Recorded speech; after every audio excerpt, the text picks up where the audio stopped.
Hello, hello. Welcome back to T20 Gaming's tabletop sessions.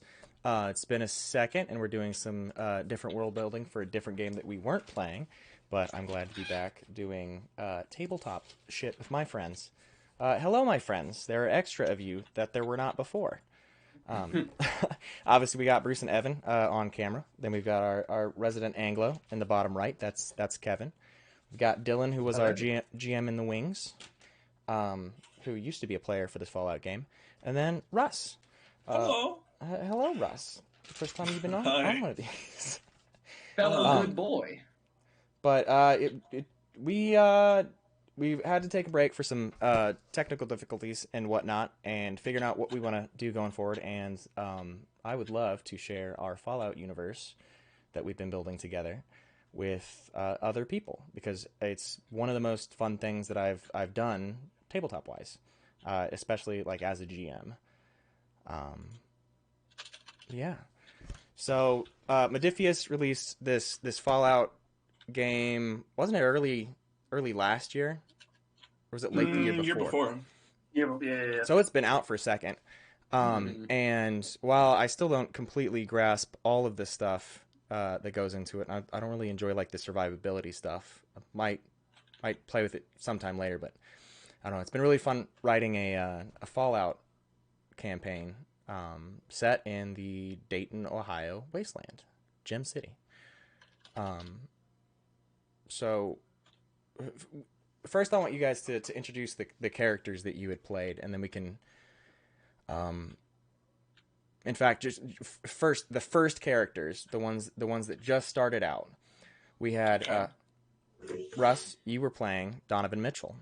That's right. What was Donnie like before? Donnie, he was a pre-war fella from the Dayton area. He was a carjacker by trade, and he basically just boosted cars and sold them for scrap or to dealerships or whatever to make ends meet. It was kind of a piece of shit too. He didn't really give two fucks about people in general, but when the bombs fell, that kind of changed his perspective and a lot of people's perspectives.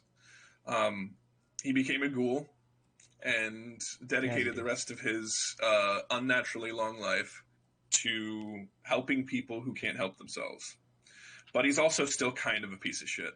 But like in a good way now. In a lovable, isn't he just great kind of way. Han Solo-esque. Solo-esque. Yeah. Scruffy looking nerf herder. Yeah. He knows Scruffy. Yeah. Love Donnie, the regicidal maniac. We'll get to that. We'll get to that. No spoilers. Then we also had, from a wasteland far away, we had our friend Kevin. He had Mason. Mason. Can you give us a little backstory on Mason and how he got to Gem City? Sure. Well, Mason was originally a marksman in the New California Republic in the NCR Rangers.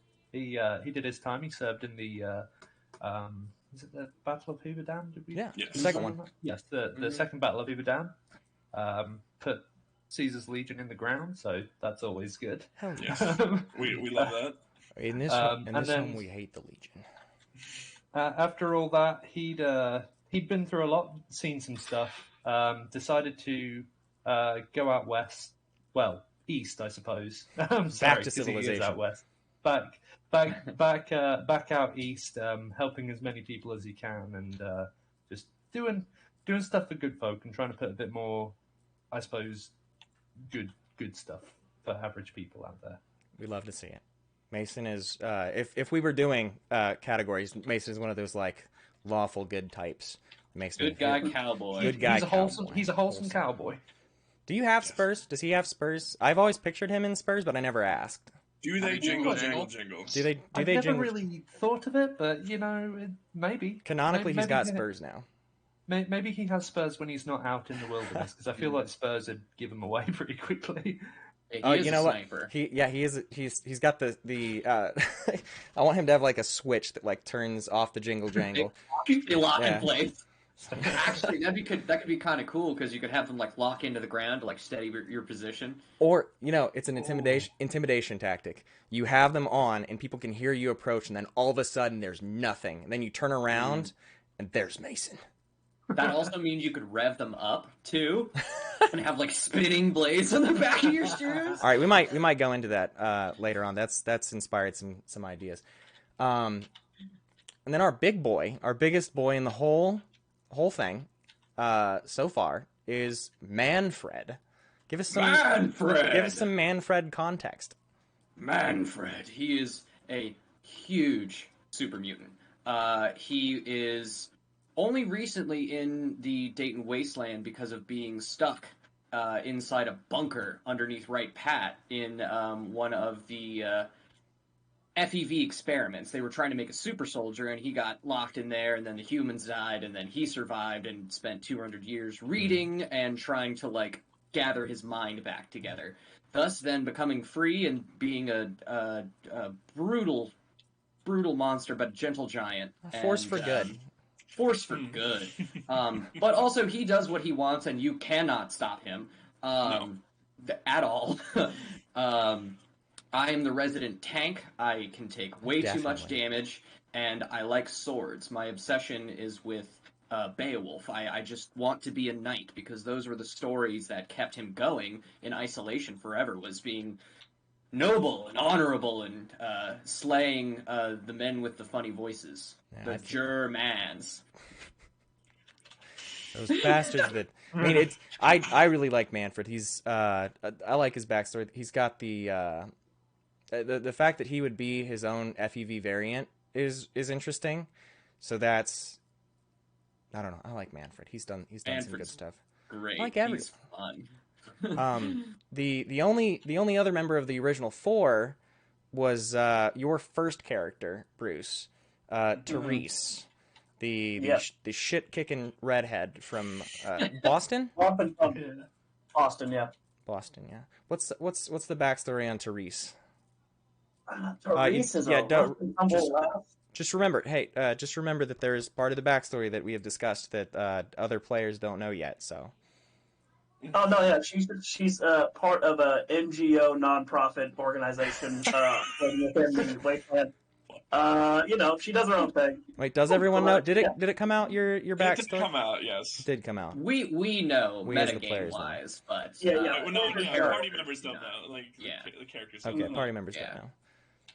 But I'll let that come out in the game later. But she's part of a nonprofit NGO. But Rock and Tumble, her fist is like a brick. You can take on any person. She does not run from a fight. So if everybody is doing the good thing in this party, if we're using categories, she's definitely neutral, chaotic neutral. She does that. That's what the N in NGO stands for, is her neutrality. Yes. Yes. Never bothered anyone. Yeah. Always doing the right thing. Mm-hmm. Yep. Whether other people know it or not, they're working in your best interest. You just can't trust them. You don't need to know. You don't need to know. All right, and that was the original 4, and we went on for a good little bit with just those 4. And Dylan will get to your character in a little bit when we get to same time we get to Bruce's second character. But these first 4 were the ones that met in session 0. The first, or I guess session 1. Session 0 was creation. But the first session that we did, you guys had all fallen prey to the damsel in distress, like traps that were being set by raiders, locked in a slave pen with, a random dead body that became semi-important later. But yeah, you had to make your way out, and through that process of making your way out, you met Marcus, who was posing as a raider at the time, to get around the wasteland and get his information and shit and do his quote unquote domestic terrorism. But Yeah, do you guys remember that first session and meeting Marcus the first time when he led you up to, because you guys were stripping cars, Donnie, but that was just up your alley. Yes. But all your gear had been stowed in a car, and then had been hijacked. Yeah. So we started out in like a cage, right? yeah, Yeah, it's like a fighting foam cage thing. yeah. I unsuccessfully talked to a druggie raider who didn't give a fuck about anything that I was saying. Did I lockpick the door, or did Marcus come save us? No, you got led by some of the right. raiders up top, led by Marcus. But, Didn't then I appear? Isn't that when my introduction came? Yeah, I came walking up the highway. Me, Kevin, and Bruce. Yeah, you were doing the full like the fucking Terminator 2 sprint. But with an 8-10 green man. Yeah, so these raiders, as soon as they hear the thundering sound of an approaching super mutant, just full-blown sprint towards them, gave you guys the opportunity to get into the car where your weapons had been somehow stashed for you. And Donnie was reunited with his shotgun, and Mason had his rifle, and Manfred, you were running down the street. And then Therese didn't need anything because she doesn't use guns. You had a pistol, I think. But I had like a little pistol. I think I got my pit boy. Yeah, you guys absolutely massacred those raiders. It was a quick fight, and at the end of that, you guys met Marcus, and he explained. First off, you noticed his pit boy, and he explained that he was from one of the vaults around, and he sent you on your way to meet Father John in Pavel, which for residents of the Dayton area, they would know that it is the phrase pavilion, but the like a bunch of letters had popped off, and they put walls around it and built a community. So de facto leader Father John, a religious Christian super mutant who you guys met, and he immediately turned you guys back around to go clear out that raider camp. But you guys met. You guys met. Donnie has already met everybody in the game. Yeah, That's everyone. Running. One of my favorite running jokes is Donnie. Is that you?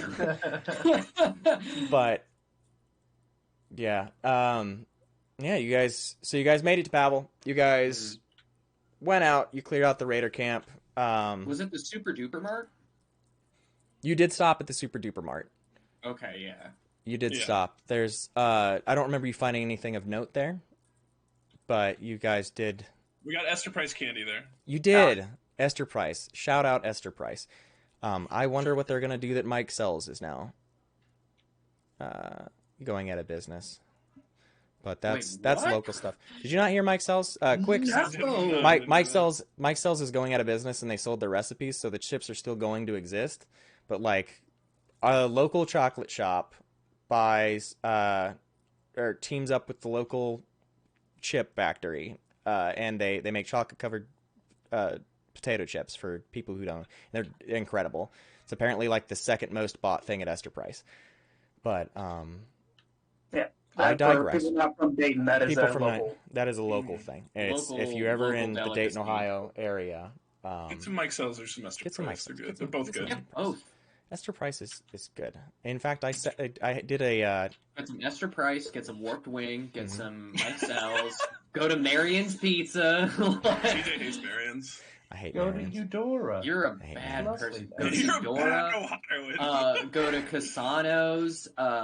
We invented the square cut Skyline pizza chili. from around here. So Skyline Chili. Yeah, that's we can't claim that's a Cincinnati, one but Ohio thing I claim. that is definitely an Ohio thing. Like No, we're getting up there. I Skyline thought chili. that it would be stupid, and I thought I'd hate it, and I didn't try it until I was like 18 or 19. I'd been living here like almost a decade, and then finally I tried it. I was like, fuck, you know what? That is good.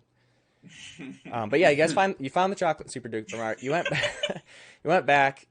You guys went through the raider camp. It had been cleared out. You had to go chase him down to a hospital. And I remember that hospital fight being pretty hairy. I got hairy. Yeah, Yeah. I got dicey. But it was also really, really cool. That was like the first actual combat session where you guys didn't outnumber the people you were fighting. Mm-hmm. And I think Manfred made someone run away into the forest. Didn't you scream at a guy and he ran away? Yeah, because we had a little plan to scare to get inside. Tariq's, like, Yeah. made Manfred's yeah. Yeah, because it was you like ran up to like the guard and you're like, "There's a super mutant coming," and then I just came like sprinting and yelling. And he's like, And "Oh!" one guy's like, "Nah." He He was like, yeah. Dipset Just out. ran. I don't even like these Oh. guys. I'll find my jet elsewhere. I love how many people I have scared. It's so much fun. Yeah. I made that lady faint at one point. Good God. It's a good time. So We'll get to that. you guys did that. You got back to Pavel, settled in for your first night, got to know each other a little bit better, drinking at the bar with Johnny and Donnie talking. You got your first set of side quests, which you still are missing one. You guys still have to get Therese ice cream, but you did get Johnny his shotgun. You got him a gun. And then the other one was immediately the first thing that you guys tried to do, Donnie and Manfred, was Donnie wanted to get you plastered. But Yep. the issue being that as a super mutant, that is literally impossible for you. Or Quite literally. so I'm we thought. immune to poisonous effects. Immune of to any poisonous kind. effects. We drank that poor bartender's entire stock that night. Yeah. It's okay. Put it on your Yeah. tap. Donnie's got a tap running. I paid it eventually. Yeah. Heart of gold. Man, I really like Pavel. I like Father John. I like Johnny. I like that you guys. It's a fun little community. I like that you guys found out. It was fun that you guys still need to teach Father John to read because This is also where my fountain standing obsession started. Oh yeah, you were standing in the Anytime fountain. there is a body of water or a fountain or anything, I have to stand in it. I don't know why, but that is become like an ongoing thing going forward, where Manfred will just step in the water. It's also and nobody knows why, and he doesn't either. It's also where you made your best friend in that session that you couldn't show up for, and we put a cardboard cutout of you, and then one of the guards was just Sean Bean, pouring his heart. And then the fucking guard was pouring his heart out, crying on this cardboard cutout of Manfred. And now he weirds me out anytime I see him. I just, oh, hey Manfred, That poor guy. I miss you. I know that guy. After that, we finally made it to Gem City, which is the big city in our campaign. The heart and soul of the heart Gem and City soul. Wasteland. And I think that it like everyone. I was trying to hype it up and get everyone pretty excited for going there and making it a pretty central hub. But we only went there the one session because things went south. But first, what happened was again Donnie greeted at the gate. I knew two guards that were on duty. Can anyone remember their names? I one was a didn't know. douchebag. Yeah, one was a douchebag. One was a douchebag. Bill. Yeah. Bill Fuck was the Bill. douchebag. We don't like Bill. The the guard that you did like, who was up on top of the tower, was Tony. Dave? Tony's Tony! no, Dave's Tony. the scav. Tony. Dave's the scav, and we don't like him. Fucking maniac. But yeah, you guys went to Gem City, and that was like the first big settlement that I had built, and I was really excited to get you guys in there. And Think of it as our Diamond City for the Fallout 4 people. yeah, it's I based it around there's the University of Dayton, lots of like old brick buildings. There's that Brown Street with all the different shops and stuff. It's a really cool area. Like if I was going to rebuild a little city in the wasteland, like that'd probably be a pretty dope spot. There's access to the river right down there. The highway's not too far. Like You're not too deep downtown. no. Downtown gets busy in the evenings. We don't like that. I got you. But the first you guys met. No, you didn't meet Lars first. First you guys went off to the gun shop. Yeah. Yes. Does anyone remember what the gun shop's name is? Oh fuck. The Walgreens Pharmacy. Walgreens Pharmacy. Al Green's Pharmacy. Al Green's Pharmacy. Yep. Yeah. And Pharmacist. Such a good fucking Pharmacist. name. And you guys fiddled around with modding stuff, and you met the robot, who I'm trying to find his name because I cannot remember off the top of my head. He gave Kevin his scope. He gave Kevin a scope. Yeah. Oh, he was next door because it was Sergeant Pepper. He ran the surplus ammo depot. There's actually a couple places that you guys haven't met yet, which if you ever make it back to Gem City, you gotta stop in. It'll be on we're friendly going back on terms. But Yeah, we're kind of.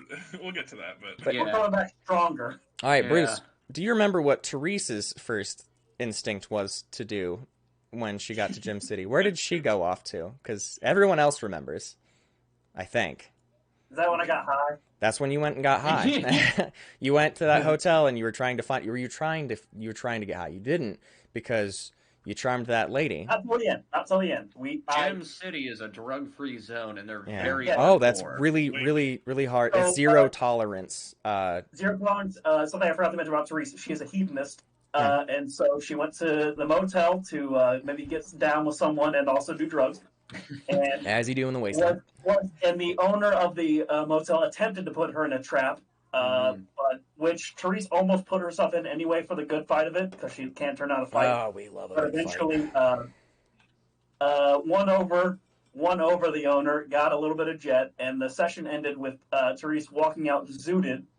Absolutely, All yeah. All of her compatriots being arrested. So that is how that Yeah. yeah. for her. Well, at this point, we did not know it was an arrest. It was an escort from Captain Lars, who was the head of the Gem City Guard, and he took you guys to meet Mayor Scott.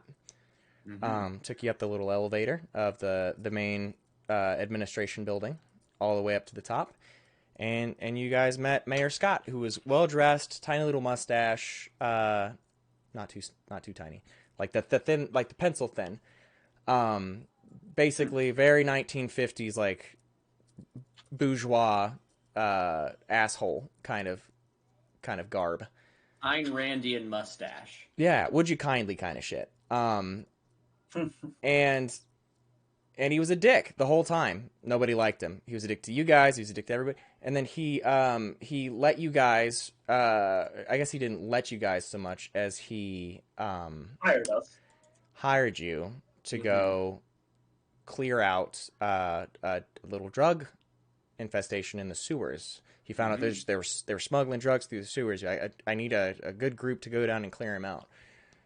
And in the process, you guys followed him in for his interrogation with the raider that was doing the smuggling, and he introduced his signature weapon, the Gem City Driver, which is a golf club, a driver, but there's a point in the top where you can slide a shotgun shell, so that upon connection, not only are they hit with the force of the golf club itself, but then, you know, the shotgun blows a big hole through whatever you hit.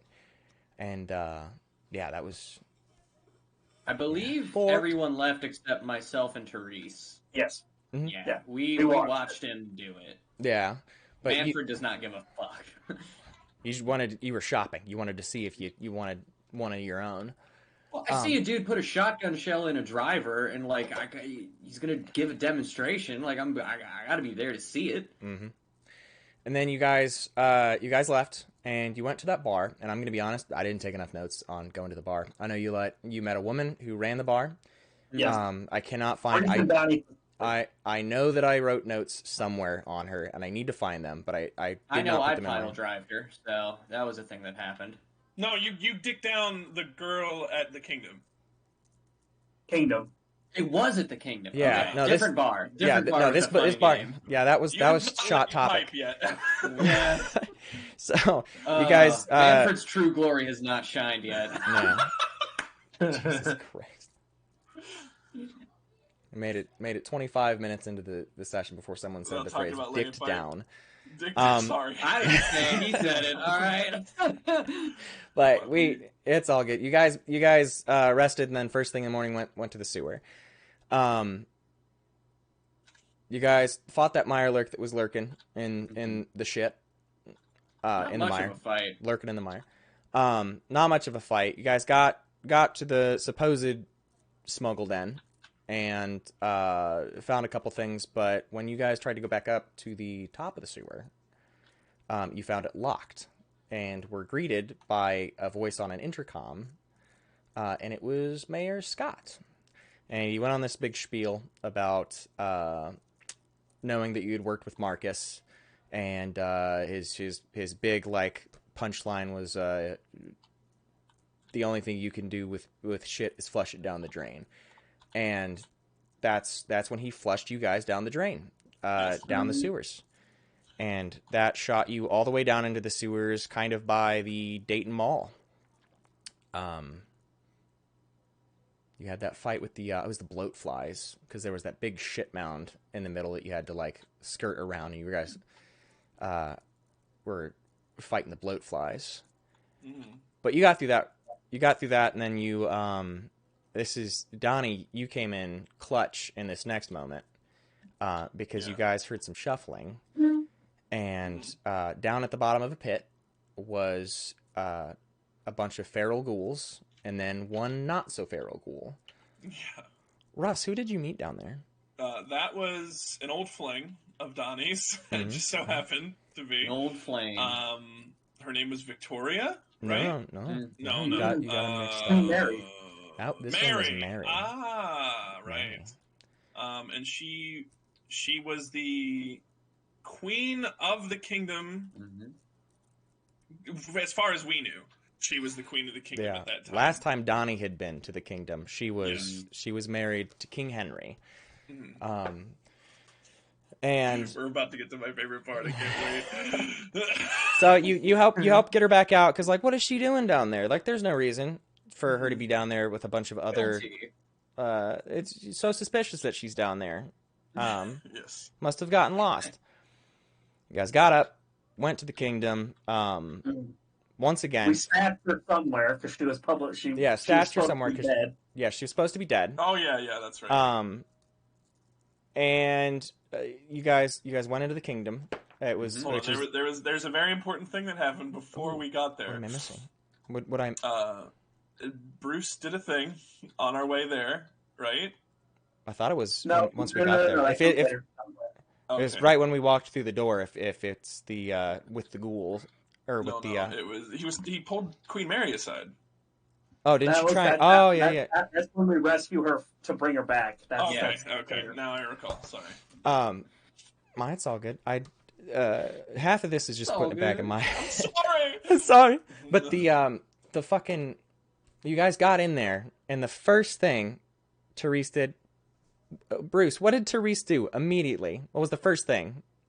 She asked around for some jet, karate chopped a guy's stand that he was selling goods from, and then had sex with somebody who was also high because she was curious if ghouls could orgasm. An That was her. incredible amount of hedonism. It's like Yep. all for pleasure. Just Punch and pleasure, but that's Teresa. Gotcha. And Yes. bring in the sex into it. What's Fallout without Fisto? It's True. damn right. Fair point. Fair It's- point. yeah. A lot better off. So Everyone can be the bard.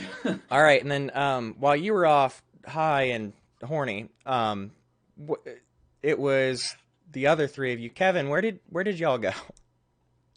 Do you remember where the three of you went?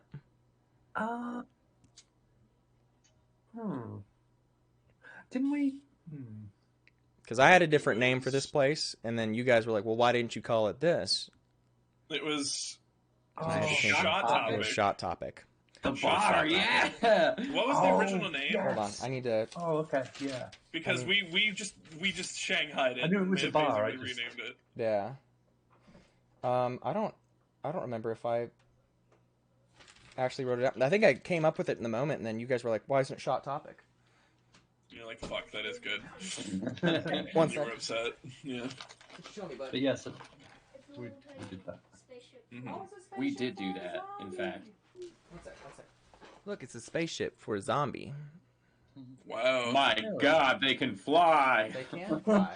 Who allowed them? Who allowed this? Anybody. But yeah, shot topic. You guys went and you met the bartender. Her name was Elvira. That's right. And you guys once again ignited this need for Donnie to get Manfred drunk. Yeah. And this is about the time that they gave you she gave you a shopping list and said, like, I think I could make something if I gave you these. I actually the shopping list fell apart because it was on my floor when my basement flooded. Oh, no. But it was a couple different things that I can't remember now that you guys eventually found, and she made sludge, which is this glowing green beverage, which if you ingest it as a super mutant, will lower your strength, but it will up your intelligence. So, Did we ever establish what it did if you were not a super mutant? no, I do not think that anybody. I just imagine extreme radiation. Nobody else has been brave enough to try it. So, Massive radiation poisoning. Yeah. so Yeah, I was had actually my Bruce Banner moment, so I can be kind of smart sometimes. Yeah. I know what it would do to one of you. I've got it written out what it would do, but no one has tried it yet, so none of your characters know what it would do. Oh man. So, be brave. Be adventurous. Be bold. Drink that sludge. Well, see, what if a ghoul drinks it? I don't know if that's bravery. Mason, you gotta drink the sludge, Mason. It's what the kids would want. What does it It's mean? what the kids would want. We're all doing kid. shots of sludge. Oh, which, by the way, honest Kevin, it is like we bring it up so much because it was a very memorable like interaction when Mason and I can't remember exactly what happened in all this kerfuffle, but you were talking. I don't think we're quite there yet, but No. it was Before when you guys were raiding the supply depot for. Yes, for, yes. Oh, Yeah, okay. it's a little bit So further on. okay, I'll save it for then. The But kids. we're saving it. But so you guys were drinking and Therese was off doing her other thing, and while you were drinking, there was a knight. One of the king's knights came in, and Evan, you're making that face because you remember his name, Frederick. Sir Frederick. Mhm. But so he It's was a dick. honorific. Come on. He was a dick, and you and him did not get along. He was rude to Donnie, which is basically I think there's like one of two reactions you could have to Donnie. Is like you know him and you love him, or like you just hate the guy. And No in between. there is literally no in between for Donnie. You love him or you hate him. Luckily, more people have loved you so far than hated you. But Luckily. in all of that, there was a challenge issued, and Manfred and Sir Frederick were destined to meet in the ring, knight versus knight. So you guys get escorted to see the king. It's a very crowded area. Everyone has heard about the fight. I actually don't remember if did Therese follow them up there? She would have had to. I think that's when she ran back into us, was when we were heading. Yeah, you were being escorted Yeah, once again. yeah. Once again, being escorted by the guard of People an do area. not trust us. Like, and which is weird because Therese is the one going out immediately, like just doing drugs and like getting into shenanigans. But somehow, it's the three of the rest of you who are always the first ones to get like in trouble with. I mean, it makes sense for me. Yeah. She's a Plus, human. it's the wasteland. I mean, let's be honest. Like, she's just a redheaded human. Like, you see a ghoul, a giant super mutant, and a cowboy. I'm gonna be asking more questions about that. To be honest Shit, with you. that is a crew. That is I'm also very loud. yes, yeah. Actually, we're about to get to my first battle cry. Mm-hmm. And so we were all watching as Manfred was fighting Sir Frederick. Mm-hmm. It was going cool. I was very outmatched. You were very outmatched. But lucky for you, and unlucky for the future sessions I had already written up, Listen. No, this was a growing moment for me as a GM because I had to learn that the player will never do what you want them to do. And so Yeah. when I was thinking about everything that could happen in that moment, the least likely person did the least likely thing for me to imagine in the scenario. So while Sir Frederick and Manfred are fighting and everyone's paying attention, our favorite ghoul player character is sneaking up to the king. And Russell, would you like to explain the situation and how it? So, okay, this requires a little bit of like thought process, I think. Can I describe the lead up to this a little bit? Sure. So while we were meeting the good King Henry, in that moment, Russell just wanted to execute him because he is a piece of shit, and literally was like rolling to attack him. So we're all like, no, don't do that right now because holy fuck. None of us could get our perception check to notice this except Kevin.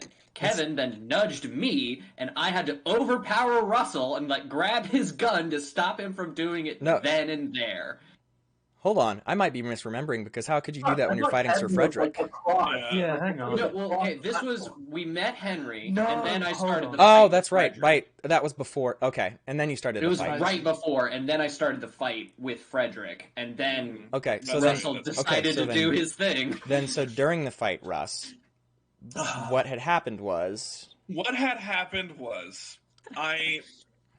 Because I already had, I knew he was going to die by my hand, that kind of scenario, right? Because, like, the thing about Donnie was he's very passionate about the underdog and protecting people and protecting people who can't protect themselves, that kind of shit. And this guy was taking advantage of ghouls, and Donnie is a ghoul and has been a ghoul for like 500 years or something. To interject like one little bit that I forgot about King Henry. One of the main reasons that he was being treated like a dick is because he was like it's the wasteland. Everyone does a little bit of hedonism. Everyone's tried Jet. Come on. But he was specifically using drugs to like keep control over his population and keep them placated while he was doing whatever he wanted.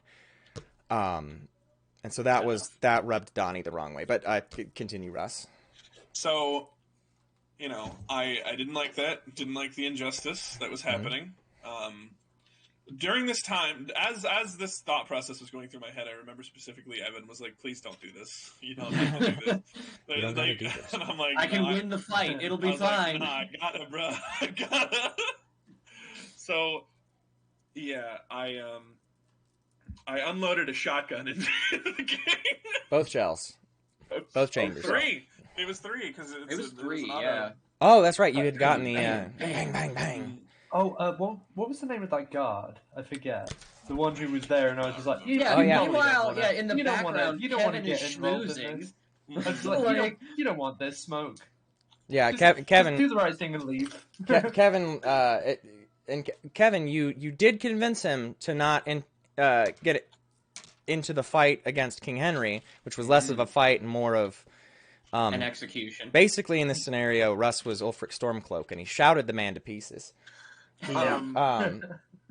Just sorry, guys, we committed regicide. The gang commits regicide. And so then the guard. It was meant to be talking. It was meant to be a sleuthing talk game. Yeah, I had written up on that one. sessions, like 3 whole sessions of like intrigue and clue finding and like skullduggery.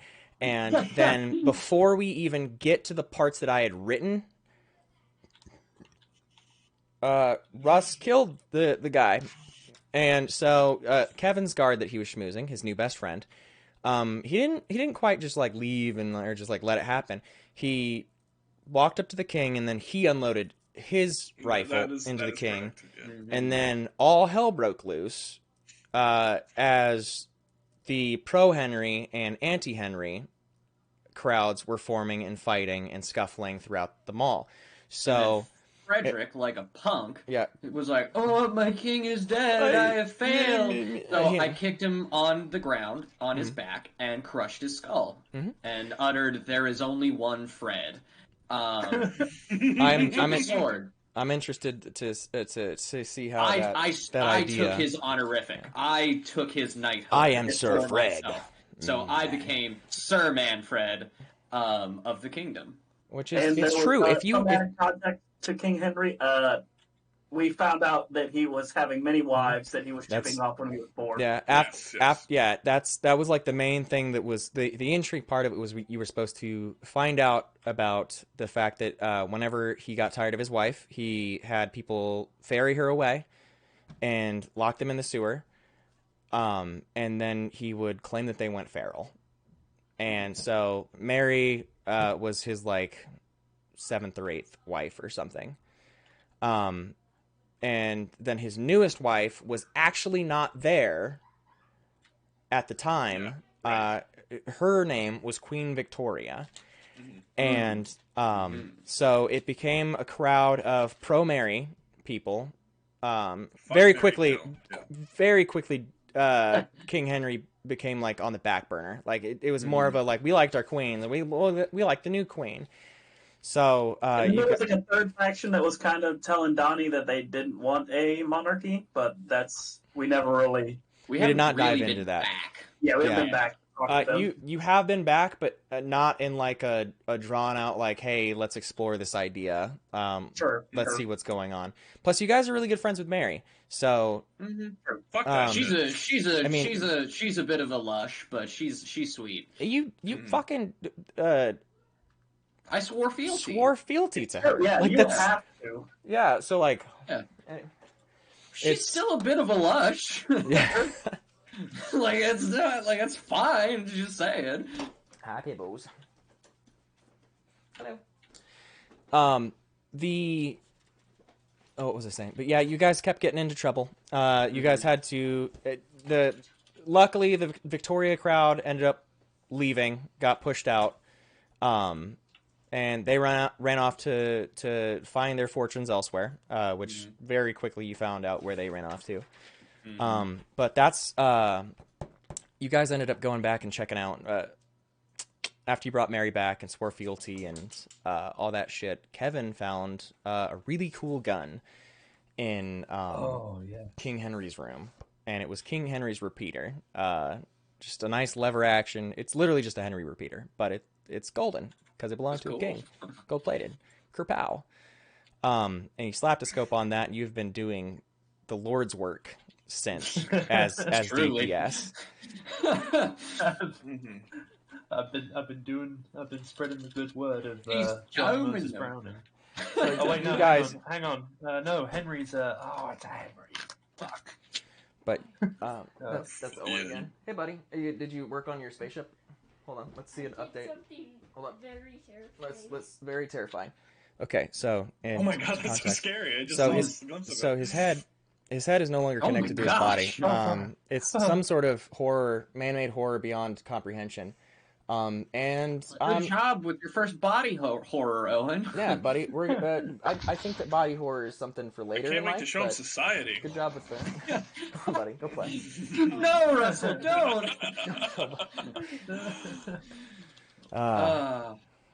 Sometimes I think about when you showed me Akira and like how way more fucked up it was than I ever imagined it was going to be. Yeah, dog. So, we told you for years. Yeah, I didn't expect it. I should use that as inspiration.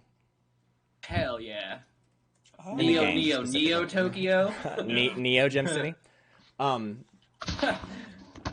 yeah, so you guys, there was the factionalism starting. You guys started a civil war. Hold on. You guys did not start a civil war. Donnie committed regicide, and Donnie started a civil war. I'm only human after all. I'm only a ghoul after all. I just didn't like the guy. Is it fair to say that ghouls aren't humans, or is that racist?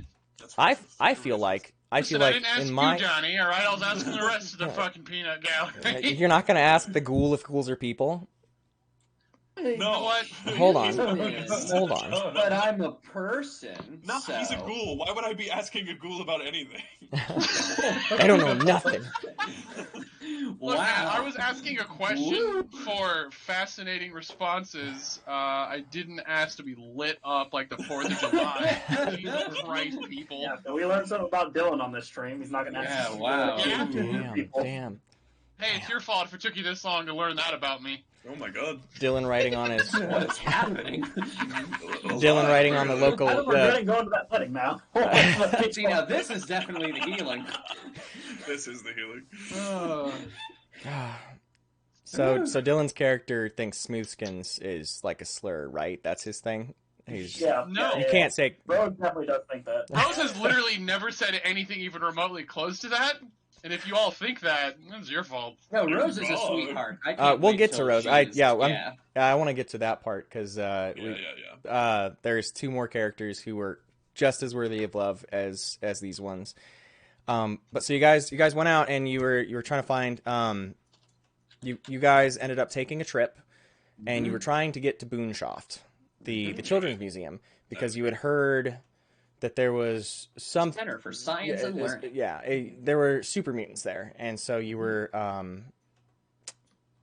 going there to find out all that. On the way, you guys ran into a ghoul and his brother, and something really cool didn't happen. Yeah. But it is another lesson. This This is my second lesson, and it was just like, okay, no matter how cool you think it is. CJ, it was awful. Yeah, it's awful. But I had a lot of fun. so you guys found 2 brothers. One of them was a non-feral ghoul. Brothers. One of them was a non-feral ghoul, and the other one was a feral ghoul trapped in a. Please don't whine at the lizard buddy. They're just trying to live, just like you. Okay. Don't eat the meatball. But it was a feral ghoul trapped in a suit of armor. And why am I blanking on what the name of armor is in that? Power suit. armor. Power armor. Andre yeah. and oh god, what was the other dude's name? They're This both is A one I names. should. Yeah, they both had Andre, and I'll find it later. We'll figure that out. I But think Andre was the one in the power armor. Correctly. I want to say it was like Andre and like Andrew, like something That's like yeah, really, probably. really simple. Sounds right. Fucking Full Metal Alchemist reference? Right? Well, also there was Alexi. And Yuri and Laika. There's Yuri and Laika, Laika. yeah. There's Yuri and Yuri Laika. and You guys Laika. you guys overheard, and that's one thing that as a GM I have not brought back yet. But you were sneaking around trying to find. I think it was Mason that snuck around, and resident sneaky guy, and he. I'm also sneaky. Yeah, which is Surprisingly. Nuts. It's nuts. But Mason got around and found out that Yuri and Laika were on their way to Boonshoft when they ran into these other 2 ghouls and were like just pretending to be like out and about, like patrolling or something, and like whatever. Because the brothers worked for I think they worked for Victoria's army was the thing. But because they knew Donnie, Donnie convinced them to go away, and no one had to fight the feral tank. My catchphrase throughout the feral rest tank. of this campaign ended up being, "Do I know that?" Yeah. Which I we kind of did set the dedicate ball rolling a to lot win more. certain situations. What, Bruce? I mean, we did metagame that, like, we used that ability of, like, Russ knowing someone to get Because he literally asked you word for word, like, would I know him? And you were like, I remember because Probably. I made you roll for it. We were getting into position, getting ready to like. I'll and we shoot were this, gonna yeah. jump him, and yeah. I'll shoot this, and then Like, like. hold on, I know these guys. Wait, Roll I to know them. recognize that guy. Man. Fucking hell. So, you guys you're in like on their way, or like they scampered off to Boonshoft, and the feral tank and his brother scampered off. You guys finally got to Boonshoft, and you found out that Boonshoft was a group of peaceful super mutants who were really into science. And so you walk into this children's museum, and it's just filled with these like gargantuan, like Manfred size, a little bit smaller because you're huge, but Manfred sized, basically children just wandering around playing with all the knickknacks and stuff, and doing science experiments. And like it was funny on the first floor, and then on the second floor it was very vaguely horrifying. First, Therese went off and you made potions. Mhm. I remember because you made like healing potions with in the shop. Tesla, because it Oh, was right. Yeah, 'cause she had Yeah. stupid high intelligence, so yeah, she made some. yeah. So you made some healing potions and taught the super mutants how to make those. So but then the rest of you went upstairs and you found that the super mutants were working on something that required nuclear energy. And so what they were doing was they were tearing the nuclear cores out of the little nukes, tiny nukes. Mini nukes. Mini nukes. They were tearing it out of the mini nukes and trying to harvest all that. That's when you guys met Orville and Wilbur, Mhm. the two main like sciencey guys up on the top. And I think it was Orville had heard that one of the mini nukes about to go off, grabbed it from his buddy who was tinkering with it, opened a window and hucked it as far as he could, and there was an explosion in the distance, and it was funny. It was very far. It was very far. Orville and Wilbur are they're good. They're good fellas.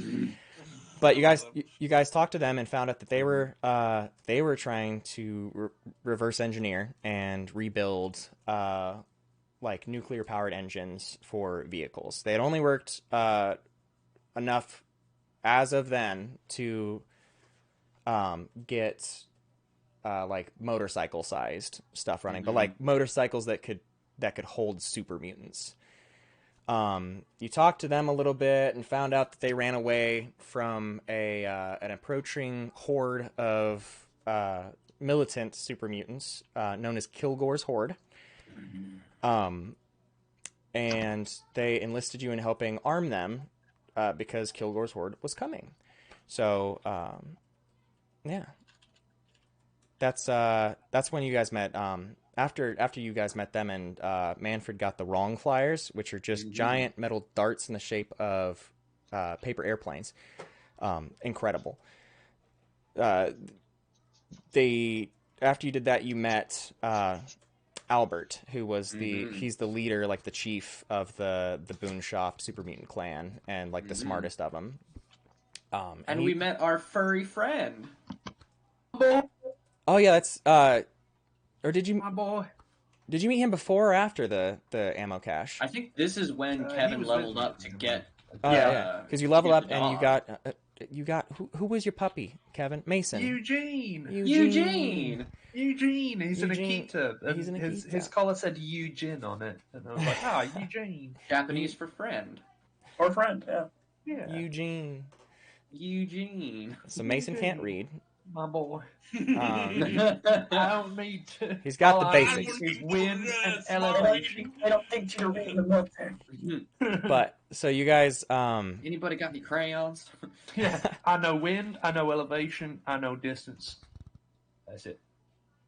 hell yeah, I know how far this round will drop in a 3-mile shot, but I'm pretty sure that says Eugene.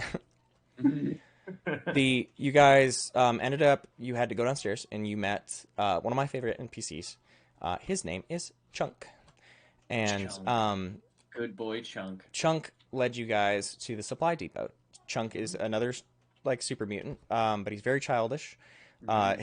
He worked in the basement and he had a bunch of marble runs. Like that was his whole thing. He loved his marbles, but he lost his marbles when he was scouting out the supply depot. So one of your side quests was find Chunk's marbles. But so you guys head out as soon as like before dawn cracks the next day. You head out with Chunk and you guys have to raid this ammo depot. I can't remember, how did y'all get on the roof? Someone threw somebody on the roof. I You threw Mason on the roof. And yeah. then you had to also then throw Eugene on the roof. Correct. So Mason and his dog were up on the top of the building while you guys infiltrated the bottom of the building. Because I snuck in, Kevin was getting ready with his sniper, and then I was keeping an eye out. Yeah, you guys snuck around. Well, Mason kept a watchful eye up top, an aerial fire. You domed a guy with one of your wrong flyers in a stealth roll. Yeah. And then you guys entered in, looked through all the place. You found Chunk's marbles. And then you got to the back and you had to fight people. And was it Chunk or was it Manfred who speared somebody through a garage door? That was Chunk. Yeah. And then at that point, that's when Donnie was waking up. Yeah. Because Donnie was in the back of... Oh, no, he woke up at the end of the fight because we ended... Yeah. The session ended. You guys defeated the super mutants inside. Therese got some power armor. Yeah, Therese got power armor. And then you guys were loading up all the stuff into, like, trailers. And that's when Mason spotted the Horde. Mason, do you remember what that Horde was made up of? Oh, I remember one specific element of that horde. There was a very, very angry looking, like, juiced up super mutant. Yes, it was a super mutant behemoth. And he was flanked by not only super mutants, but he was also flanked by like ghouls riding mutant hounds and wearing Victoria's colors. This is when you guys found out that Victoria's crew had gone off to why is Charlie yelling? But you guys found out that Victoria's army had joined Kilgore's army, and now there was this like combined army of like ghouls and super mutants coming in. And we ended there on that session. When you guys woke up, Donnie, who had to miss the session, woke up to everyone in a panic, getting into the back of the trailers, and getting ready to flee. And we had a pretty successful chase scene. That was so much fun. Session with you guys. You guys each had to take a spot in a trailer. Each one was loaded up with different things, and you were being chased by these super mutant hound cavalry ghouls who just kept chasing you, and you had to fight wave after wave. And I got to use a fat man. That was a lot of fun. You guys were just dropping like grenades off the back. It was great. Didn't Chunk lose a leg? We're getting there. We're getting there. Yeah. Because the behemoth started catching up. Yeah, so the behemoth started catching up, which doesn't make sense until it didn't make sense until they got to the point where someone could see on his back there was a device that seemed to be pumping some sort of fluid through him, like Bane. Someone had done Bane shit to a behemoth. He did a Bane. So this juiced up super mutant behemoth, he fucked up Manfred pretty bad. This was about a point away from dying. This was the humbling of Sir Manfred, and so he catches up. He bashes off half this trailer, and ends up taking you out at the legs. You almost fall off the thing. Chunk ends up saving you. And as you're getting closer to Boonshoft, trying to take the stuff back, there are vertibirds in the sky, and they start lighting up this behemoth. And you guys get there, you get off the trailer. The cavalry is like scattered because the behemoth is dead as the two vertibirds were circling with their gatlings. And that's when you found out that the Brotherhood had made its way to Boonshoft while you were gone. And we met two new characters. Dylan's gone, probably putting away his laundry that he was just folding. But I'm right here. I just stepped away. Hey, buddy. But so you guys got out of the trailers. You guys turned in the stuff. You found out Chunk had been like he was alive, but he lost an arm to the behemoth. It had ripped his arms off, and he saved you. You got carted off to get healed. Chunk went off for surgery, and then you guys met, stepping off the vertibirds, were 2 new characters. Dylan, who were you? So Who my are character is named Rose. She is a Brotherhood of Steel scribe that is currently taking on an assignment to work with these Wastelanders to try and have somewhat of like an outreach program in a sense, where the Gem City division of the Brotherhood of Steel is trying to make more of a significant name for themselves within this area because they are a part of the Lion's Pride variation of the Brotherhood of Steel. Yeah, And so in context for this, in the canon, Sarah Lyons dies. But in the canon of like where we're at, Lion's Pride had moved away from the Washington, DC like wasteland, and had been spreading out because they didn't agree with everything else that the Brotherhood was. So you guys got to interact with Lion's Pride. But continue, Dylan. yeah, so Rose is actually not from the Gem City area. Even before the Gem City Brotherhood of Steel division was established, she wasn't from specifically that part. She was from a different part of the world after the bombs had dropped, and she was a part of a Brotherhood of Steel division that started to kind of lean more towards the extremist part of the Brotherhood of Steel division, and she like the moved stuff you would see away. in Fallout 4. Right, and she had kind of silently moved away from that and tried to make her own way. She had heard from radio talk that there was a different variation of the Brotherhood of Steel found in an area referred to as the Gem City, and that it kind of was doing more that she had kind of aligned her own self with, so she had eventually found herself a part of the Gem City division of the Brotherhood of Steel, and she fit right in very easily. She was already an established scribe beforehand. She just kind of reworked herself to be a part of this, and so she's been traveling with these Wastelanders, trying to gain more information about the differences between individuals that refer to themselves as Wastelanders and try to make more of a impact in the community.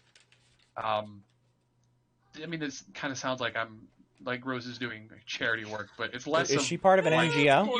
You're still getting super science stuff. That's your goal. She's doing Find this cool shit. She thinks upon things in a much more analytical fashion. It's to the point that like whenever people like try to like do anything other than speak to her in a manner that is more formal and professional, it confuses her and makes her a little bit more uncomfortable about things because doesn't get social cues. I confuse her greatly. Manfred Also confuses, doesn't but also get social fascinates cues, her. I mean, honestly, the existence of a glowing one that isn't feral, Which it was ridiculously fascinating. Well, we can get to which that in a second. we'll lead into that in a second. But both Donnie and Manfred have been just Rose has been incessantly fascinated with the existence of both of them, and just she has been the one that has tried to take notes. And in general, anytime there's been any sort of connection with the Brotherhood of Steel, she's kind of been somewhat of like the connection point. Not really an ambassador, liaison. but more of like a connect. Yeah, I guess the liaison, because there's still because there's still been situations where the Brotherhood of Steel, feels a bit more buddy with Rose, and she's like, yeah, so let's do this, and so, but she's always been the connection point with the group and Brotherhood of Steel, and she knows her way around guns. And she's very, very useful character in the context, because we didn't have anyone with like technical abilities until Rose Oh yeah, started. I forgot. You're just a roaming band of morons. She also built she built a plasma pistol but she Oh, yeah. reconfigured it so that it doesn't fire plasma. It just fires like globs of radiation. Mm-hmm. Like it only does radiation Brutal. damage, It's and it's to the point that brutal. like she has to literally switch between like a 9 It's the millimeter cancer ray. and her her cancer gun. Yeah. pistol. Anytime you Because, shoot a like, if raider, she's it's like, you firing- had kids. Like, If gotta go see my if they're family. fighting, Yeah, that Harley Quinn. yeah. yeah. If they're God, fighting, just you know, gave him against cancer. humans, then she has to, yeah. But yeah, It's amazing. I like Rose a lot. We have had a lot of weird interactions, and it's a Yeah. lot of fun. But she's the first person to call me a person, so Manfred is like, I protect. Before we get into Bruce's character, I did forget to mention that you guys blew up the rest of Cache, and that was pretty We cool. did. And then I wanted the thing that I was going to touch on before was the very memorable shit with Mason and the kids. Was that Oh, right after right. this, or was that at the? I was there. Because Because that's when we recognized a few things in the Horde. Kevin, would you like to express Mason's feelings on Caesar's Legion and some of the stuff that he had seen? So Mason has Mason's seen some shit. in his fight with the as part of the NCR against Caesar's Legion, he very much had his innocence ruined in a very not great way when he stumbled upon a Mass what it was. crucifixion. Was it? Yeah, essentially, I forget if it was like a settlement or like a caravan or something like that, but essentially it was just a whole bunch of crosses with children, like, nailed up on them. Men, women, and children. Men, But women, and that, children. That line when you were describing it sticks with me. The children, Mason. The children. And in that moment, Kevin mentioned it at least 7 times in a row of The, like chil- the the kids. children. The children. Yeah, It was the kids that got me. Like, We should- The yeah. children, Mason. I What do they didn't- mean? I do feel the need to point out that this was before we eased off on the alcohol around session, so I was a beer or two deep. The children. You know? Yeah, we do I was sober like, the sessions children. now. We Mhm. and it's been good. More productive. We're productive. It's good, We can get through encounters better. Crazy. But crazy. Weird. So- Who would've guessed? Yeah, but so if you hear us mention the children, Mason, it is in reference to that, because that was a great little spiel that Mason went That on. was insanely So funny. we met Rose, but at the same time, back at the Boonshaft afterwards, we met another character, and Bruce, you were doing a character swap. Therese Yeah. was going off to do some other stuff because you'd found some inspiration, and who were you playing as of that day? So Therese went off to do some work for her NGO, and Right. I switched to Ingrid, also a ghoul, a glowing one specifically, but not feral, which are canon from New Vegas, but very, very, very rare.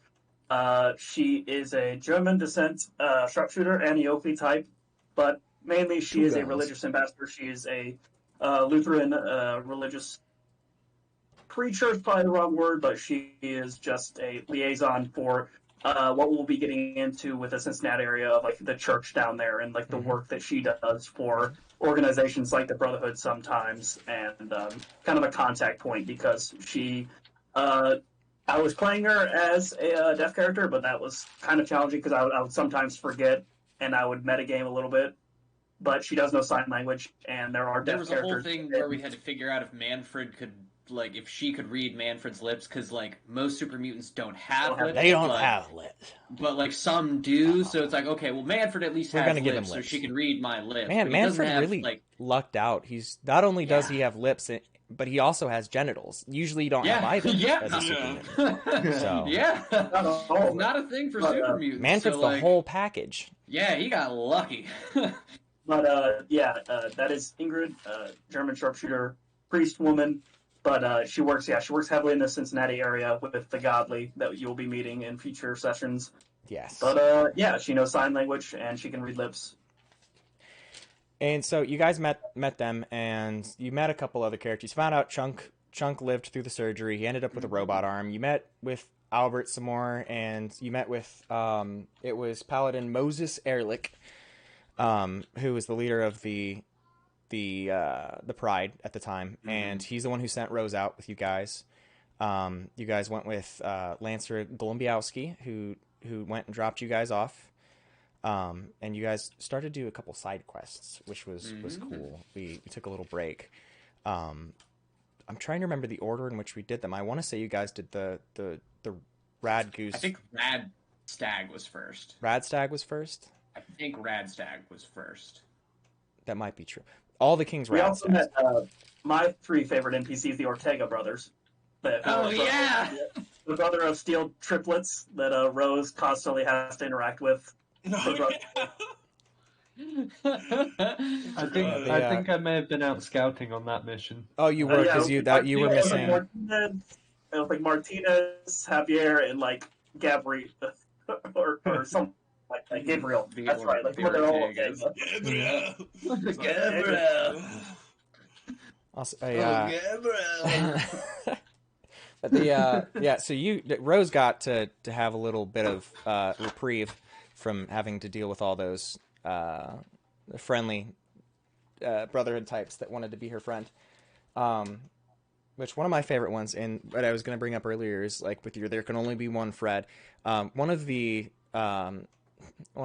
people that you met was Knight Manuel Frederico.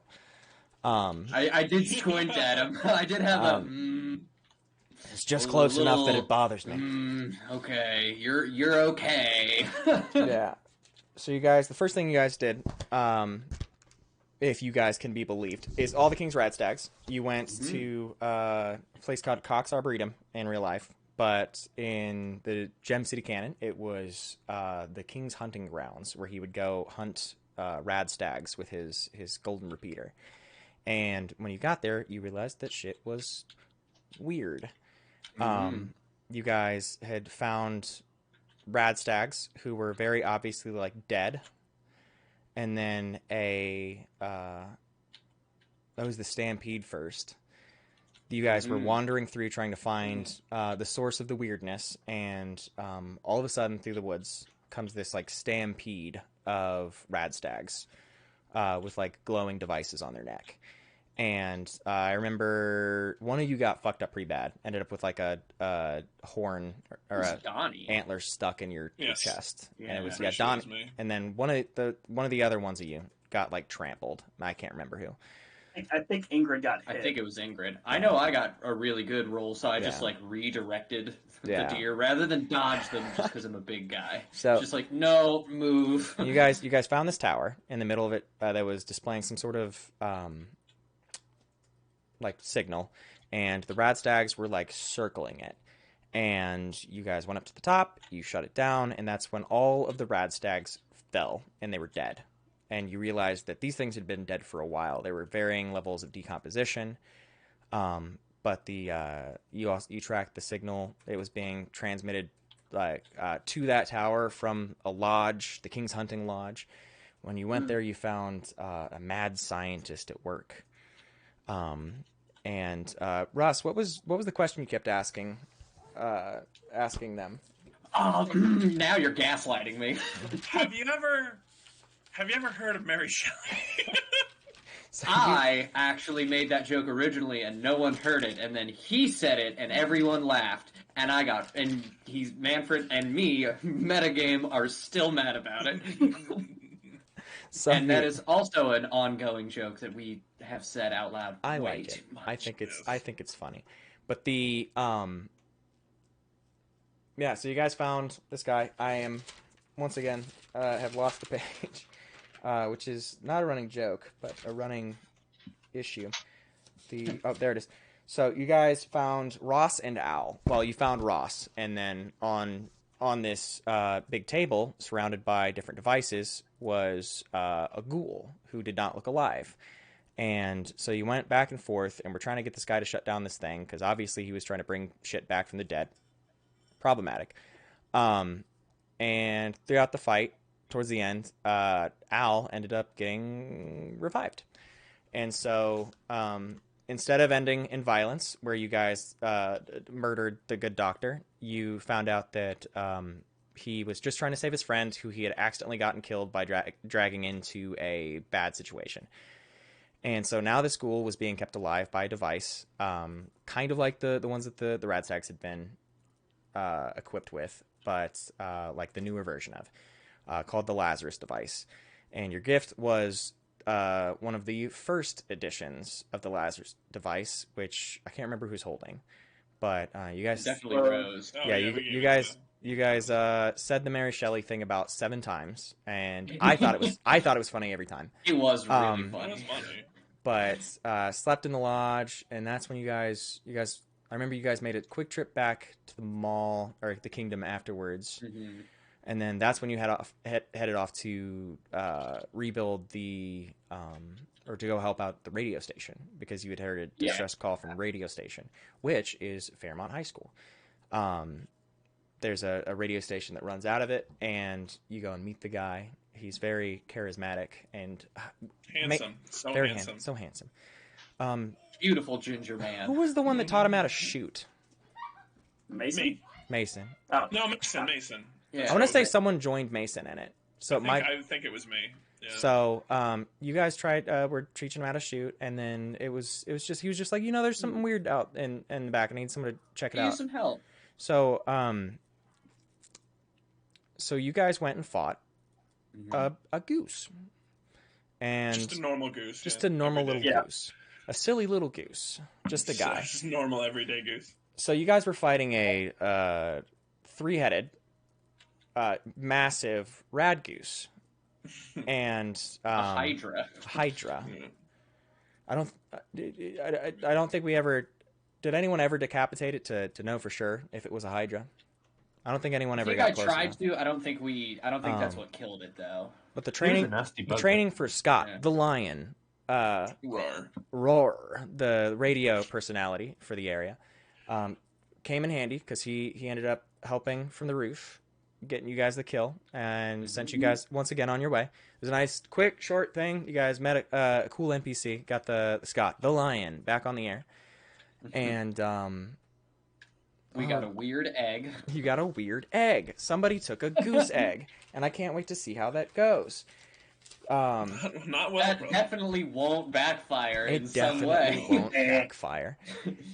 I'm sorry to cruise through a lot of these side quests. I just know that there's not as it was good in the moment, but it's not as important to a lot of the lore. But the one that you went to afterwards was a little important because we met a cool guy that I like. But you met him towards the end. You guys heard about a brewery hosting like a party, an event, a cookout. And so you guys Yeah. you guys went down there to check that out. And Dylan, do you remember what you guys found? Manfred went off to do other things.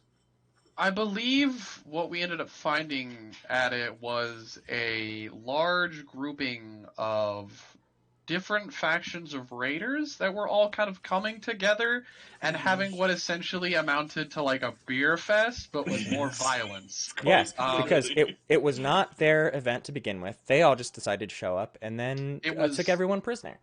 It was the epitome of everything Rose is bothered with about people in Yeah. general. Camaraderie, loud people, alcohol, people that are way too friendly and out of pocket as far as she's concerned. But honestly, that's just her opinion. It's not even really true. It's just people are being friendly. And she's like, you're being out of pocket talking to me right now. I need you to fucking go away. Relax. Get out of here. You're doing we too ended much, up- my guy. You're talking? Quit. Flippin' relax. All right, and then this Uh, was one of the most clutch things that Donnie accomplished. You guys were going up, and you're trying to find a way to sneak in and handle the issue. And someone made a noise, and Donnie managed to convince all of these raiders, or at least the ones checking out at the gate, that you guys were in fact your own raider gang who was just The was first trying three to join- killers or whatever. No, the first 3 killers were there. It was the Second Street Bad guys. Murderers? No, Bad First guys. Street bad guys, because they had a shitty name. We kept everybody we met agreed that the First Street bad guys had a terrible name. And that was what we used to gaslight literally everybody there Yeah. into So- convincing them that we're not the problem. Yeah, It's just you- First Street bad guys. Like who have some of the fans of it? That's the worst name ever. So, It was yeah, worse. so you guys gaslit your way into a raider encampment. Look, the Raiders, they wanted to kill us because we probably had good stuff, so we couldn't let them have that kind of mindset, so we had to focus their mind on other things, Yeah. and gaslighting was just a vehicle that helped us accomplish that. You guys Every didn't. show we were like, we were like the 9th Street, like we were like the 9th Street, something bad, Yeah. something. Can't remember what it was. Villains. Or we were the 9th Street robbers, but then every time we said, "Who?" we were like, no, but like we're better than the First Street bad guys, right? And they're like, oh, Like, yeah, you're right. You're right. You At know least they're what? not the First Street bad guys. What a terrible name. And then moved on. Yeah, then We you moved almost on. talked our way through the entire conflict. There were so many enemies, and it was going to be a bad time. But then it was a good time. You guys went inside, and some of you went to go see like the raider bosses who were chilling at the carousel. And then one of you, who was the one who stood at the door and That was Rose. and kept turning people away, and that was funny. I liked that. Rose as a guard. It was very much within the character of Rose for people to be like, "Hey, you should let us in," and her going, "I don't know, fuck off, go away, No. I don't know, just go away." We're at our max limit. Get up. It And then says the do not disturb. The rest of you went to go meet the raider bosses, and in there, that's where you found Krieg the first time.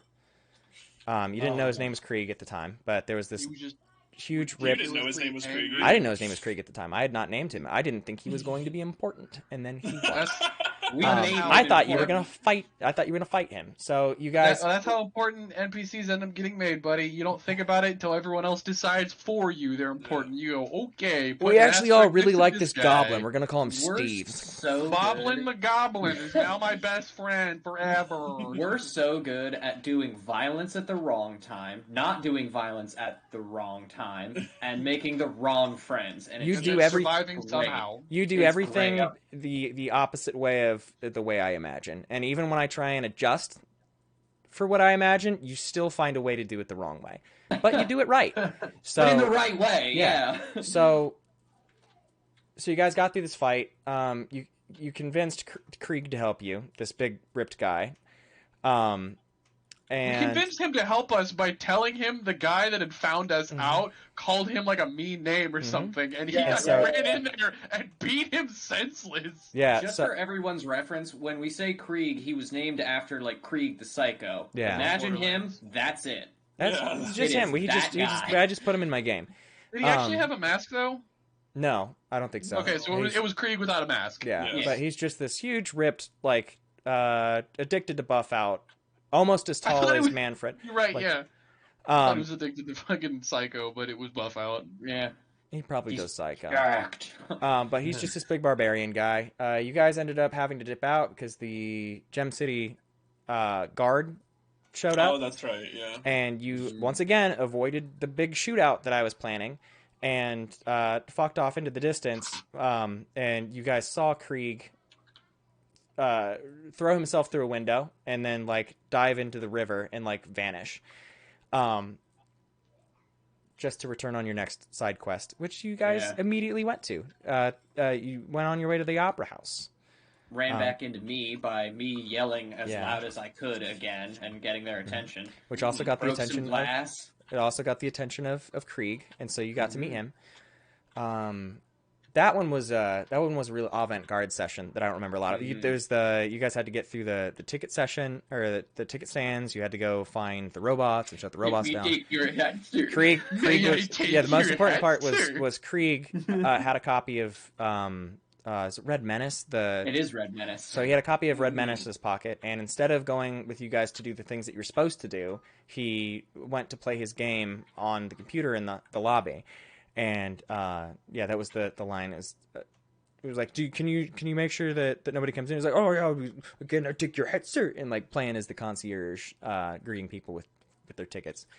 But through that whole fight, you guys were getting chased through the thing by an Assaultron. Turned out not to be violent yet. Then you had to fight him down in the basement. But I you cracked shut his it. eye. You shut it down. You guys were probably about to get fucked up, but then you shut down the AI that was controlling it, which knew Manfred's past. But we haven't gotten to dive into like how or why he would know Manfred's past. But now you have him on a little like USB drive in your pocket to access later.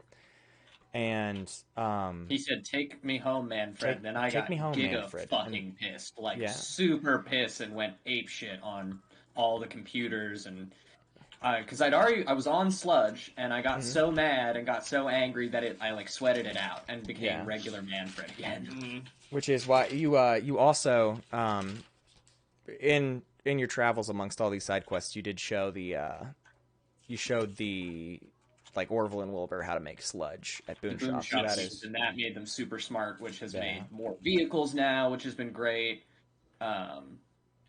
Sludge is fun. Oh, I found the recipe. I had it written down for sludge. It was glowing blood, moonshine, skeeto spit, and psychotats. Oh. And that all of that leads us to the final session that we ran. Which was the vault, where you were supposed to go meet Marcus. Marcus was showing up in and out of a lot of these quests, being helpful, being a genuinely good guy, and you guys showed up to find that the outside of the vault was littered with bodies of like vault dweller looking folks, and also Gem City Guard, and so you guys fought your way in there. You met. Oh, where was his name? I thought it was like I didn't think we fought our way in. I thought everyone was just massacred. Yeah, I thought everyone we was massacred. You guys managed to. You guys were gonna have to fight some robots, but once again, you managed to shut down the fight before it happened. Right. Right. Okay. But and then we found a room. Yeah, you found a room. Jared Klein was the vault dweller that was at the desk that you guys saved, who helped you shut down the robots and get down into Marcus's stash. But before you found Marcus's stash and went and found that, you guys found that Marcus had been, along with a lot of other people, lined up in the dining hall and crucified. So that confirmed there had been some hints towards the Legion before, but now it was a very, very sullen moment where basically you learned that the Legion was here and that they had killed Marcus. And then you guys Didn't he also have a sign? Yes. On his chest? He did, and now I believe it was traitor. Oh, it was. Yeah, no, because it said traitor. And that segued into you guys going down, and Jared let you guys into Marcus's stash. That was the holotape. There was a holotape in his pocket where he had left a message, basically saying, like, upon my death, like, if there was something I needed to tell you, like, here's this key. And so you guys went down, and you opened up this thing, and that's where you found a bunch of, like, Legion armor and, like, high-ranking officer Legion armor. You found some javelins, you found some swords, like, lots of stuff that the Legion would have. And it was Marcus's. That's when you learned that Marcus had been former Legion. I don't remember if I got all this out in the last session, but I was supposed to get it out, and I was gonna have you guys discuss it, but we ended up like we didn't play after this session, so we couldn't do the follow up. But so, Bruce, you were the closest to remembering all of it. Mayor Scott and Marcus were both Legion. That's right. Yes. Mm-hmm. Yes. So Marcus had left the Legion because he didn't like it anymore. He wanted he wanted to help people. Folk. He was so he led all these people in this redemption arc to go like save the Gem City Wasteland, because he knew that Scott was a high-ranking officer of, the same legion, and he was trying to take power, and, he felt obligated to oust Scott. And they both had split from the Byzantines, which was the purple Oh, yeah, 'cause armored. it's purple armor. So Kilgore's horde was who they split from, but you guys haven't gotten like that deep into that. And that's where, I mean, you guys ended up fighting Captain Lars outside, and it was pretty like it was He a did hairy one fight. fucking rad thing, I will say, because Yeah. I hucked a It was actually spirit at perfect. him and he fucking popped that shit.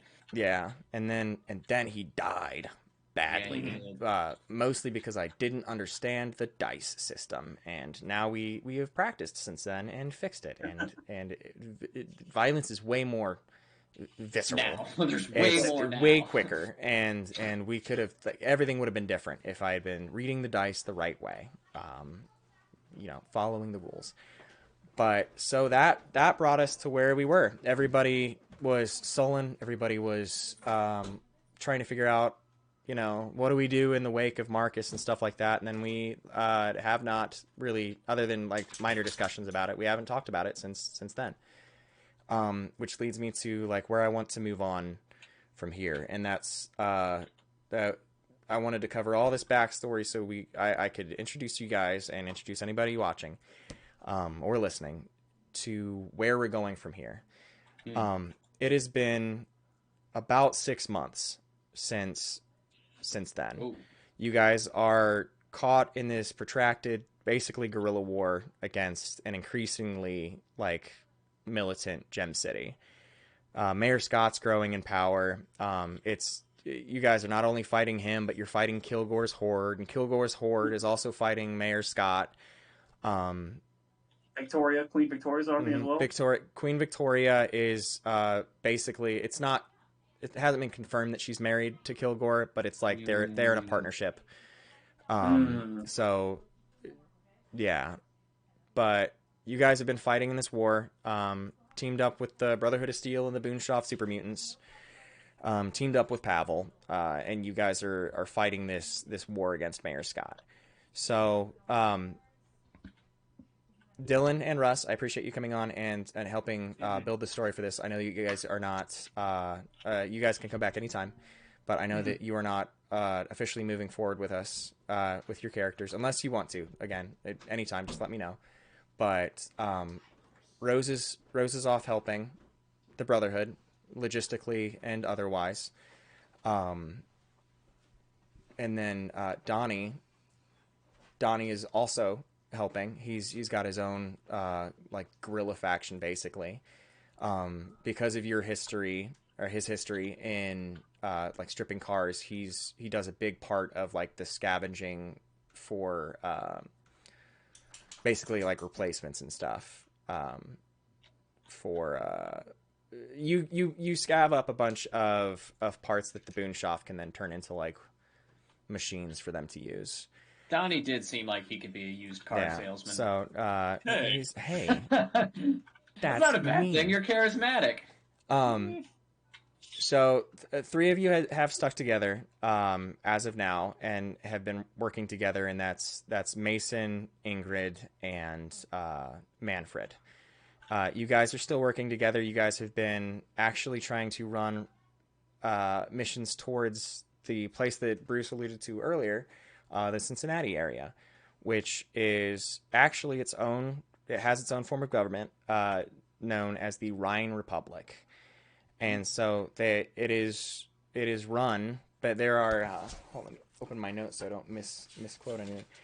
But so it is basically like a triumvirate. There's three sections of the Rhine Republic.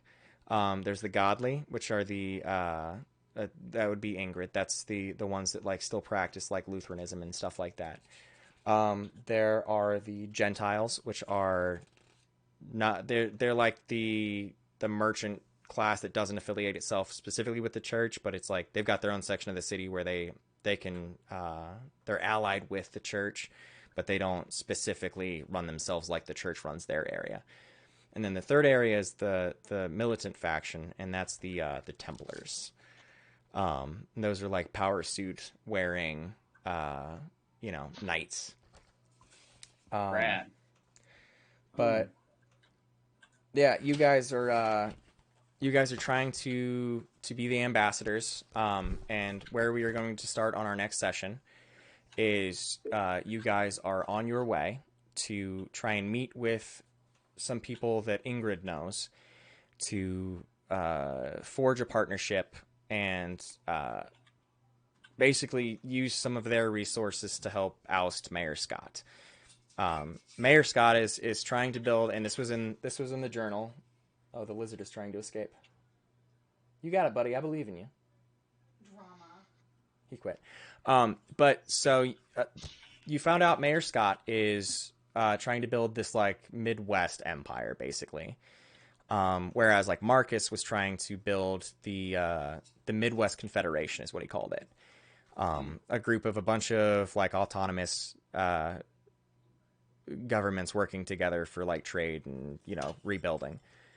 But so where we're going to start next session is that you guys are on your way to meet in the halfway point, Middletown. It's what it's literally called in real life. The town that's in the middle of Dayton and Cincinnati is Middletown.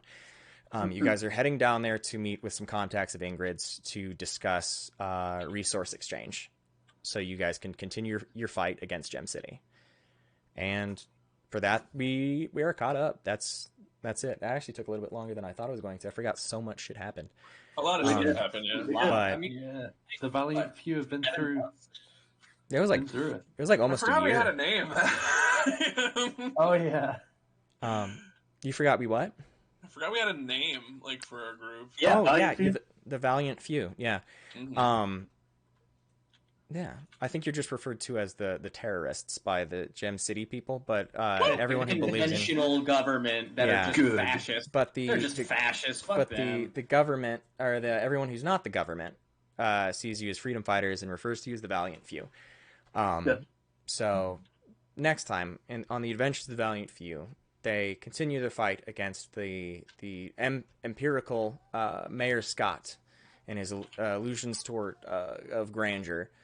And yeah, I'm really excited to play this. I'm really excited to get back into it and see where Manfred goes. He's still got his AI guy that he's got to figure out. I'm excited to see where Ingrid goes now that you've reworked her a little bit, and to see her in her element down in Cincinnati. I'm excited to see what Mason does, the ranger who's found himself in yet another fight against the Legion. Yet another war. Yeah. You left a war-torn area because you didn't want to be part of the bureaucracy, and you didn't want it to be just another patrolman, wishing for a nuclear winter in the Mojave. And now here you are, trapped in just as big of a fight out in Ohio. So congratulations. In the most humid part of the state. Yeah. Yes. I think that Mason's a bit more at home here because before, like, if you're in a military, you don't get the option of helping out a person if your commander says like, "Go here, do this." Our squad's leaving the area, so Yeah. like I feel like having more sort of control and agency over like being able to help people is. Yeah, this is the war that he chose. Yeah. Yeah. So, yeah, that's it. That for me is all I needed to accomplish in this recap session and this world building session. I appreciate every single one of you for hopping on. I'm glad I could get all of my player characters. And I am excited to see where it goes from here. But with that being said, within hopefully next week, maybe the week after, whenever we can manage to start, we will be starting with Manfred, Mason, and Ingrid. But thank you, everyone who tuned in or will be tuning in the future.